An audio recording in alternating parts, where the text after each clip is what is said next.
এখানে কমিটি দাদারা কি সুন্দর আনন্দের বাজার তৈরি করেছে, অনর্গল সেবা চলছে ভক্তদের।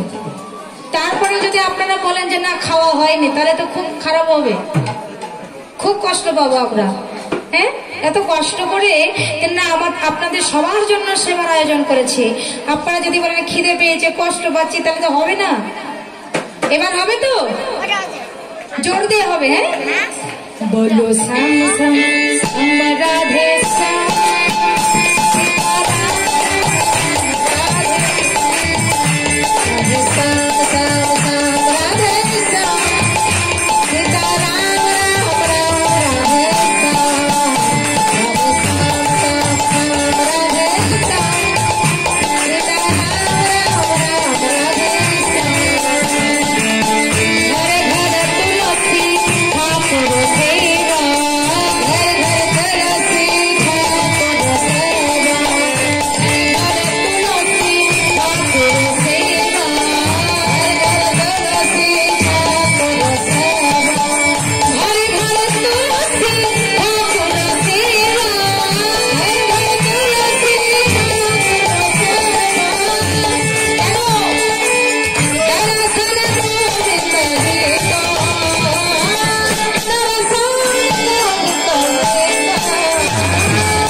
তারপর যদি এত ধীরে জয়ধ্বনি হয়, তাহলে আর কি করবো, লজ্জায় পড়ে যাব, কিছু করার থাকবে না গো।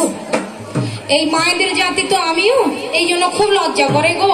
খালি সংসার করতে পারে আমার মায়েরা, ঝগড়া করতে পারে ভালো, রান্না করতে পারে ভালো, আর জয়ধ্বনির বেলায় গোল্লাই গেল। হ্যাঁ, তাহলে হবে? মায়ের একটু জোর দিয়ে বলুন দেখি, রাধা রানী কি? আবার বলুন, জোর দিয়ে দেবে। হ্যাঁ, মায়েরা যেন একেবারে গোল খাইয়ে যায়। রাধে রাধে সবাই মিলে। হ্যাঁ, রাধা রানী কি? বাবাদের সাউন্ডটাই মনে জোর হলো। তার মানে চিরকাল বাবাদের গলার চোখটাই থাকবে, মায়েদের থাকবে না। কি গো মায়েরা, এবার আপনারা হবে? হবে তো? বলছে একবার দিতে দেখ না, দেখিয়ে দেবো। রাধে রাধে সবাই। হ্যাঁ, রাধা রানী কি? মানে এবার একটু জোর হয়েছে। শুনে শুনে এবার বাবারা রাধারানী কি বাবাদের তো আরো জোরে থাকলো। এবার একটু জোরে, হ্যাঁ একেবারে দাঁড়িয়ে পড়লে হবে, সমস্যা নেই, দাঁড়িয়ে না পড়লে হবে, বসে বসে হবে, জোরে কিন্তু। হ্যাঁ ঝগড়া যদি জোরে করতে পারি তাহলে জয় দিতে পারবো না মানে। রাধে রাধে রাধারানী কি বাপরে বাপ। এবার মনে হচ্ছে যে মায়েরা আছে। এবার একসাথে বাবারা মায়েরা একসাথে, হ্যাঁ রাধারানী কি বৃন্দাবন ধাম কি গোস্বামী বৃন্দ কি আপন গুরু গোসাই কি শ্রীবাসুর কি শ্রীবাসুর ভক্ত বৃন্দ কি ভক্তবৃন্দের পদধূলা কি রাধা গোবিন্দ প্রেমানন্দ।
সবাইকে লক্ষ্য করে কানাই বললেন, আরে ও শ্রীদা, আরে ও দাদা বলো না, সবাই শোনে নাও, এই আমরা খেলছি, এই খেলায় যে হার মানবে তাকে কি করতে হবে বলো দেখি। বলে কি করতে হবে? যে জন